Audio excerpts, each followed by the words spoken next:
Scotland, according to an old saying, was born fighting. Over the centuries, her soldiers have crossed swords with many enemies: the Romans, the Vikings, the English, especially the English. To their enemies, they were savages, a warrior race, the stuff of nightmares. The names of their heroes and battles have gone into legend: Bruce, Wallace, Bannockburn, and of course, Culloden. It was at Culloden in 1746 that the Scottish Highlanders, led by Bonnie Prince Charlie, were massacred by the British Army. And yet, within a few years, men who'd lined up on opposite sides of the battlefield were fighting side by side, Highlander and Englishman, shoulder to shoulder. Men like my own great-grandfather, Surgeon John Ogilvie from Aberdeenshire. He was decorated in the Crimean War, proud to play his part in Scotland's great military history. Here on the Somme, and on battlefields all around the world, Scots gave their lives for king and empire. And that's the thing, they died for Britain's kings and queens and the British Empire. And yet for centuries the Scots and the English had been bitter enemies. What fascinates me is how and why all that changed. How in the space of little more than a generation, they went from being the kilted bogeymen to the heroes of empire.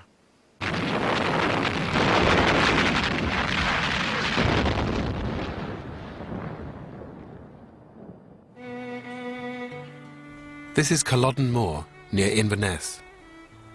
Here in 1746 was fought the last battle on British soil. It's a place central to the history of Britain and the history of the Scottish soldier. The records show that Bremners fought here, possibly my ancestors. Soldiering is in the family. I must have come here for the first time about, all of 30 years ago as a boy. But I can still remember it's got an extraordinary, eerie, desolate atmosphere to it.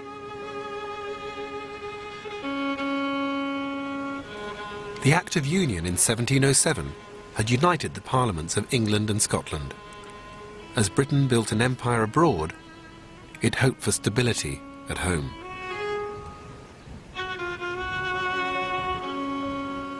But one man had other ideas. In 1745, Charles Stuart, the Young Pretender, returned from exile in France and raised an army of Highlanders. He planned a coup d'etat, an overthrow of George II and the Hanoverian dynasty. His Highland soldiers were feared and despised across much of Britain, including most of lowland Scotland. They marched south. By December, they'd reached Derby, only 5 days' march from London. The capital lay at their mercy, and the citizens of London were genuinely terrified of an assault by the Highland barbarians. It didn't happen.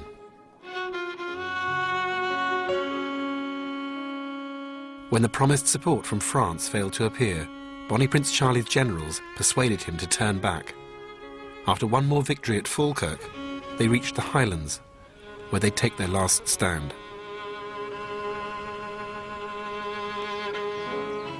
On the 16th of April, 1746, 7,000 Highlanders lined up here to do battle against the Duke of Cumberland's 8,000 government troops.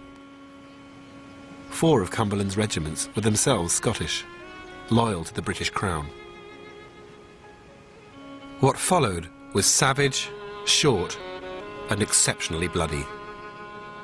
Inside an hour, 1,200 men were killed, almost all of them Jacobites.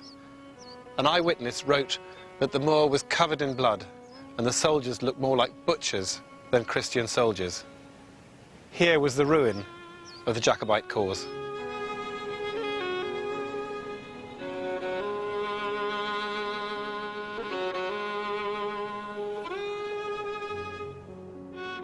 Absolutely brutal. Not just brutal in the fight itself, but what happened in the battlefield afterwards. No quarter given. Prisoners, any survivors, dispatched where they stood or where they lay. It is one of the darkest days of the British Army. No British regiment has Culloden on its battle honours.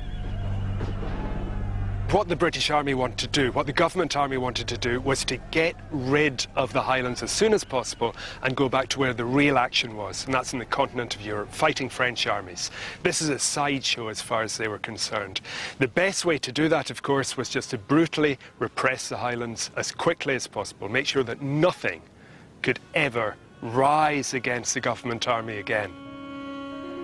New repressive laws were rushed through to crush any Highland resistance. Scots were forbidden to carry weapons. Clan chiefs lost their legal powers. Even Highland dress was outlawed. They banned tartan. Banned the kilt, banned tartan. The kilt was, if you like, the symbolic garment of the Highlands. It made them different from the rest of Britain, and that is one thing the government didn't want to do. It wanted to integrate the Highlands with the rest of the country. Yet even after Culloden, policing the Highlands was a drain on British resources, a festering sore. In order to end the Highland threat once and for all, a different tactic was tried.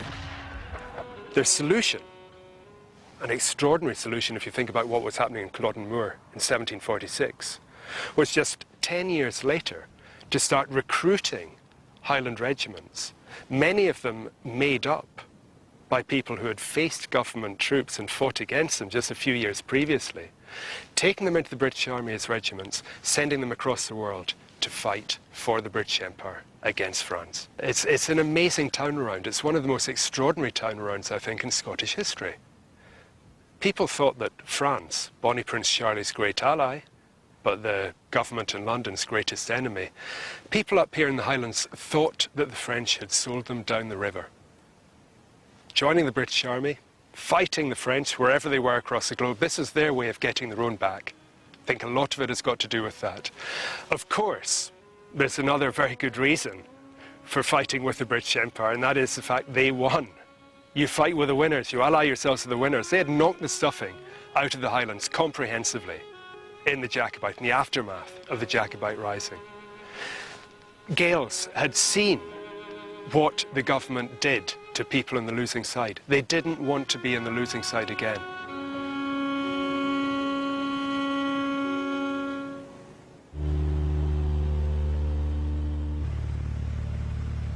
The new Highland recruits from these faraway lands would have to be organised and trained into British regiments, ready to take on the French.